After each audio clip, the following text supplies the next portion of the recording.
Welcome to the deep dive. We're jumping straight into a really critical situation, one that's still unfolding in Afghanistan, the Panjshir Valley, specifically since the Taliban's return in August 2021. That's right. We know you want to get well-informed and quickly. Exactly. So we've sifted through quite a range of sources for you. We're talking news reports, human rights assessments, even some survey findings, trying to cut through the noise, really. And our main goal here, our mission for this deep dive, is to pull out the most essential information. We're trying to answer one key and, frankly, very concerning question. What do these sources actually tell us about the reported killings of Panjshiris by the Taliban? Okay, so before we get into the specifics of the reports, maybe we should set the scene a bit, some historical context. Because Panjshir isn't just any region. Right. It has this deep-rooted legacy of resistance. Oh, absolutely. It famously stood against the Soviet occupation and then later, was the heartland of the anti-Taliban resistance under Ahmad Shah Massoud back in the 90s. Right, a real stronghold. And you have to think that history played a huge role in what happened in 2021. I mean, when the Taliban swept back into power, Panjshir held out. It was the very last province to fall, this time with resistance led by Massoud's son, Ahmad Massoud. So given that legacy, maybe it was always going to face a particularly forceful response from the Taliban. It certainly seems likely, yeah. That kind of history, that symbolism, it matters. Okay. And it seems like almost straight away after August 2021, we started hearing things, disturbing reports coming out of the valley. Fragmented at first, maybe, but they quickly started to paint a grim picture, especially in those first couple of months, August, September 2021. Yes, the fighting was intense initially, and then almost seamlessly, those reports shifted towards killings. The sources point to around September 7th, 2021 as a key moment.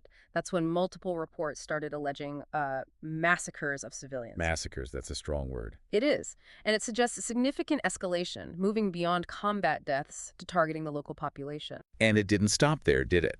Just a few days later, September 10th, the allegations got even more specific. Yeah. Reports that the Taliban were blocking food supplies. A devastating tactic in itself, yeah. And also carrying out what they call extrajudicial executions, killings without any legal process. At least 8 civilians, some local accounts were saying. It really makes you question the strategy, doesn't it? Were these isolated acts or part of a deliberate campaign to, crush any opposition, armed or not? And the execution of Rahula Azizi, a local leader, and his driver on September 11th, that seems to point towards targeted action. Exactly. Targeting people with influence. It suggests a pattern.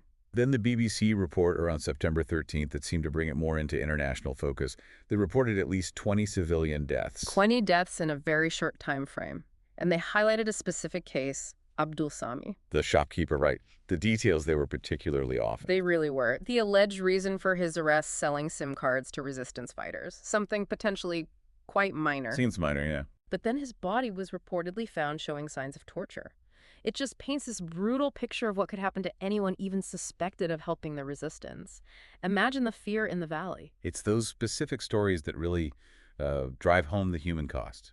And then, just days later, AFP agents France Press reported 19 more civilians allegedly executed between Kenj and Bazarak, the provincial capital. And crucially, also claims that civilians were being used as human shields. Which is just horrific. A total disregard for non-combatants. Absolutely. So if you pull back and look at all these early reports together, from August and September 2021, you see a pattern. You do.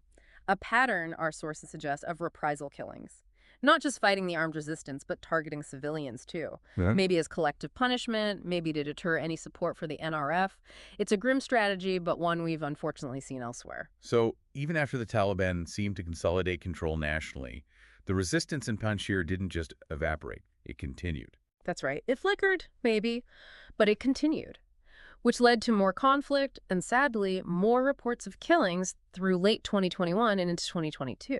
Panjshir stayed volatile. Very volatile. You had that protest in December 2021 after Muhammad Agha was killed, shows the local anger and fear. And there was that wider report over 100 summary executions of former security forces across Afghanistan by November 2021. Panjshir would have been heavily impacted by that climate. And then that video, September 2022, the one allegedly showing executions of captured fighters. Yes, at least 27 captured rebels, the reports claimed. Organizations like Afghan Witness looked into it, investigated the footage. which is important. Documenting it even when it's hard. Exactly. It shows an effort to bear witness. And it wasn't just Panjshir itself, remember. The reported execution of 4 NRF fighters in Tagab district, Badakhshan, in May 2022, it shows the resistance wasn't totally confined to the valley. Right, the conflict had ripples. But getting clear information, that seems like a constant struggle. The Taliban claimed they killed 40 rebels in Panjshir in September 2022. But the NRF immediately pushed back. They said it was a much smaller group, captured and killed only after fierce fighting. So you have these competing narratives. Always, it really highlights the difficulty, you know? Both sides have reasons to shape the story. The Taliban want to project total control. The NRF wants to show they're still fighting and highlight the human cost to perhaps gain support. Getting the ground truth is incredibly hard. Okay, so moving into the longer term, 2023, 2024, up to our reference point now in May 2025, this is where we start seeing some, well, larger cumulative figures being put forward, like that August 2024 report from the Panjshiris Worldwide Council. Yes, and that report is particularly stark. It alleges 283 killings over the 3 years since the takeover, including women and children. And the nature of the alleged killings described. Yeah. Beheadings, eye gouging, executions in front of families. It's incredibly disturbing stuff. Deeply disturbing. Allegations of extreme brutality. If verified, these would constitute severe human rights violations. The same report mentions a huge Taliban military presence, too. 21,000 forces deployed, military bases established. That paints a picture of a very militarized valley. It does. It shows a sustained effort to maintain control and highlights the massive power imbalance, the challenge for any resistance. So while the Taliban often deny widespread fighting, claiming national control, Right, they downplay it. these reports and claims of ongoing NRF operations like their May 2022 offensive suggest the reality on the ground is probably much more complex and unstable. Far more complex than the official lines might suggest, almost certainly. So let's talk about the numbers. Yeah. Because trying to pin down an exact figure for the killings seems, well, almost impossible based on these sources. It's incredibly challenging, yes. The sources themselves make that clear. The figures are disputed. If we look at the compiled data we have, it really shows that range, doesn't it? It does. You have specific incidents where deaths were documented early on. We mentioned the BBC and AFP reports. If you tally those specific, widely reported early incidents, you get to, well, at least 87 confirmed deaths, maybe more. Okay, so dozens confirmed in specific events. But then you have that much higher cumulative figure from the Rue Dubai Applied Study Center and the Panjshiris Worldwide Council report, 283 over 3 years. That's a huge difference. It is, and it really speaks to the difficulty of verification, doesn't it? In an active conflict zone with restricted access, with one side controlling the flow of information, getting precise verified numbers is extremely difficult. But the lack of a precise number shouldn't overshadow the human impact, right? Absolutely not. Regardless of the exact figure, our sources consistently point towards intense human suffering in Panjshir. There's clear evidence of a severe humanitarian crisis unfolding. Linked to the killings and the conflict. Linked to the killings, the conflict, the security measures, we see reports of shortages, food, medicine, basic necessities, all hitting the civilian population hard. And Human Rights Watch, they've noted this pattern, haven't they? The summary and revenge killings continuing beyond that initial 2021 phase. Yes, they observed that pattern, echoing those initial reports. It suggests this wasn't just a short burst of violence after the takeover, but something more sustained, a deeply troubling pattern of behavior. And made worse by tactics like using human shields, blocking escape routes. Exactly, things that directly endanger civilians, cause displacement, trap people. It just compounds the suffering immensely. Now, what about the international response?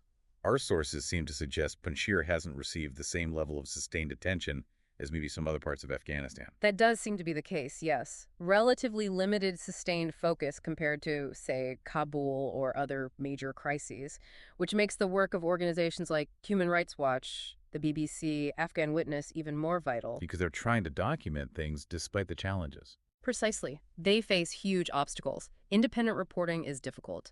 The Taliban control information, restrict communications, verifying claims, ensuring accountability.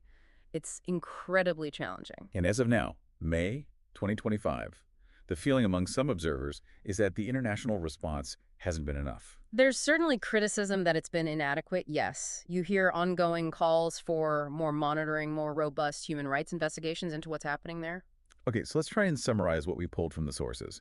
The evidence, taken together, It strongly suggests significant killings of Panjshiris by the Taliban since August 2021. Yes, significant killings, the exact number. That remains controversial. Figures range from dozens confirmed in specific incidents to these broader estimates over 280. But the consistency of the reporting across different types of sources points to a real and deeply worrying pattern of violence, even if the numbers are debated. Absolutely. And that debate itself, with Taliban denials and NRF counterclaims, just highlights how complex and frankly opaque this conflict remains. It's clear the human cost in Panjshir, as shown in these sources, has been profound. It really underscores the tragedy of this ongoing conflict. And the urgent need for accountability for the reported violence and just for sustained international attention on the people there. Which brings us to a final thought, something for you, our listeners, to maybe reflect on. Given everything we've discussed, the conflicting stories, the challenges in getting verified information from places like Panjshir, what responsibility do we have? The international community, us as individuals, what's our ethical duty in trying to seek out and understand the truth in these incredibly complex, difficult situations? It's a tough question, but a vital one, especially when we think about how we respond or don't respond to conflicts around the globe.